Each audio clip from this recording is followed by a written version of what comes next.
بسم اللہ الرحمن الرحیم۔ السلام علیکم ورحمۃ اللہ۔ حضرت عیسیٰ علیہ السلام کے چند معجزات۔ حضرت عیسیٰ علیہ السلام نے بنی اسرائیل کے سامنے اپنی نبوت اور معجزات کا اعلان کرتے ہوئے یہ تقریر فرمائی جو قرآن مجید کی سورہ آل عمران میں ہے۔ ترجمہ: اور اللہ اسے کتاب اور حکمت اور تورات اور انجیل سکھائے گا، اور وہ عیسیٰ بنی اسرائیل کی طرف رسول ہوگا کہ میں تمہارے رب کی طرف سے تمہارے پاس ایک نشانی لایا ہوں، وہ یہ کہ میں تمہارے لیے مٹی سے پرندے جیسی ایک شکل بناتا ہوں، پھر اس میں پھونک ماروں گا تو وہ اللہ کے حکم سے فوراً پرندہ بن جائے گی، اور میں پیدائشی اندھوں کو شفا دیتا ہوں، اور میں اللہ کے حکم سے مردوں کو زندہ کرتا ہوں، اور تمہیں غیب کی خبر دیتا ہوں جو تم کھاتے ہو اور جو اپنے گھروں میں جمع کرتے ہو۔ بے شک ان باتوں میں تمہارے لیے بڑی نشانی ہے اگر تم ایمان رکھتے ہو۔ اس تقریر میں آپ نے اپنے 4 معجزات کا اعلان فرمایا: مٹی کے پرند بنا کر ان میں پھونک مار کر ان کو اڑا دینا، مادرزاد اندھے اور کوڑی کو شفا دینا، مردوں کو زندہ کرنا، اور جو کچھ کھایا اور جو کچھ گھروں میں چھپا کر رکھا اس کی خبر دینا۔ اب ان معجزات کی کچھ تفصیل بھی پڑھ لیتے ہیں۔ مٹی کے پرند بنا کر اڑا دینا۔ جب بنی اسرائیل نے یہ معجزہ طلب کیا کہ مٹی کا پرند بنا کر اڑا دیں تو حضرت عیسیٰ علیہ السلام نے مٹی کے چمگادڑ بنا کر ان کو اڑا دیا۔ حضرت عیسیٰ علیہ السلام نے پرندوں میں سے چمگادڑ کو اس لیے منتخب فرمایا، پرندوں میں سب سے بڑھ کر مکمل اور عجیب و غریب یہی پرندہ ہے، کیونکہ اس کے آدمی کی طرح دانت بھی ہوتے ہیں اور یہ آدمی کی طرح ہنستا بھی ہے، اور یہ بغیر پر کے اپنے بازوؤں سے اڑتا ہے، اور یہ پرندہ جانوروں کی طرح بچہ جنتا ہے اور اس کو حیض بھی آتا ہے۔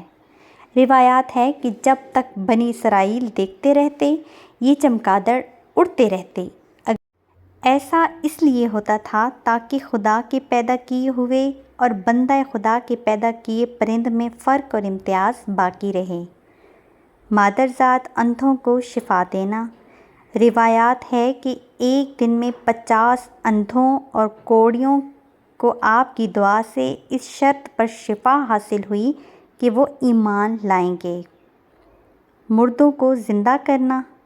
روایات ہے کہ آپ نے 4 مردوں کو زندہ فرمایا، جن میں اپنے دوست کو، ایک بڑھیا کے لڑکے کو، ایک عشر وصول کرنے والے کی لڑکی کو، حضرت سام بن نوح علیہ السلام کو۔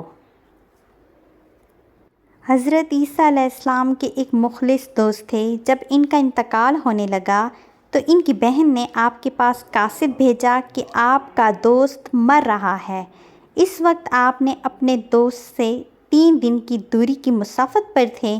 آزر کے انتقال و دفن کے بعد حضرت عیسیٰ علیہ السلام وہاں پہنچے اور آزر کی قبر کے پاس تشریف لے گئے اور آزر کو پکارا تو وہ زندہ ہو کر اپنی قبر سے باہر نکل آئے اور برسوں زندہ رہے اور صاحب اولاد بھی ہوئے۔ بڑھیا کا بیٹا یہ مر گیا تھا اور لوگ اس کا جنازہ اٹھا کر اس کو دفن کرنے کے لیے جا رہے تھے۔ ناگہاں حضرت عیسیٰ علیہ السلام کا ادھر سے گزر ہوا تو وہ آپ کی دعا سے زندہ ہو کر جنازہ سے اٹھ بیٹھا اور کپڑا پہن کر اپنے جنازہ کی چارپائی اٹھائے ہوئے اپنے گھر آیا اور مدتوں زندہ رہا اور اس کی اولاد بھی ہوئی۔ آصر کی بیٹی ایک چنگی وصول کرنے والے کی لڑکی مر گئی تھی۔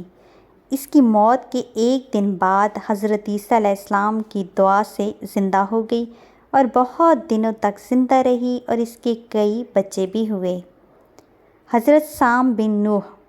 اوپر کے تینوں مردوں کو آپ نے زندہ فرمایا تو بنی اسرائیل کے شریروں نے کہا، یہ تینوں در حقیقت مرے ہوئے نہیں تھے بلکہ ان تینوں پر سکتہ طاری تھا۔ اس لیے وہ ہوش میں آ گئے، لہٰذا آپ کسی پرانے مردہ کو زندہ کر کے ہمیں دکھائیں۔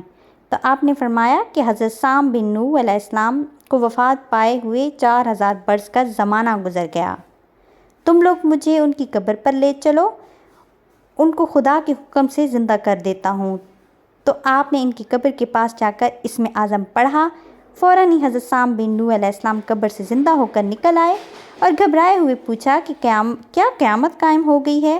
پھر وہ حضرت عیسیٰ علیہ السلام پر ایمان لائے، پھر تھوڑی دیر بعد ان کا انتقال ہو گیا۔